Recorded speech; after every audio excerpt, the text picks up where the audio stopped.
216 జాతీయ రహదారిపై ధాన్యాన్ని ఆరబెట్టిన రైతులపై నేషనల్ హైవే సిబ్బంది దౌర్జన్యానికి పాల్పడిన సంఘటన మంగళవారం కృష్ణా జిల్లా అవనిగడ్డ నియోజకవర్గ పరిధిలోని చల్లపల్లి మండలం లక్ష్మీపురం శివారులో చోటు చేసుకుంది. చల్లపల్లి మండలం చింతలమాడు గ్రామానికి చెందిన రైతులు వారి పొలాలలో పండించిన వరి ధాన్యాన్ని 216 జాతీయ రహదారిపై ఆరబెట్టారు.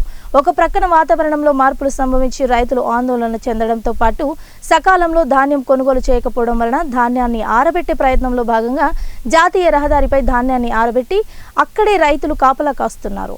కానీ ప్రతి సంవత్సరం ప్రకృతి కన్నెర్ర చేయడంతో రైతులు నష్టపోతూ వస్తున్నారు. అప్పుల పాలైన రైతులు ఈ సంవత్సరం పండించిన పంటను యంత్రాల సహాయంతో ధాన్యాన్ని నూర్చి జాతీయ రహదారిపై ఆరబెట్టి అక్కడి నుండే మిల్లర్లకు తరలిస్తున్నారు. ఈ నేపథ్యంలో నేషనల్ హైవే సిబ్బంది జాతీయ రహదారిపై ధాన్యాన్ని ఆరబెట్టకూడదని, వారు ప్రయాణించే వాహనాన్ని సైతం ధాన్యపు రాసులపైకి పోనిచ్చి రైతులపై దౌర్జన్యానికి పాల్పడడంతో రైతులు ప్రతిఘటించారు.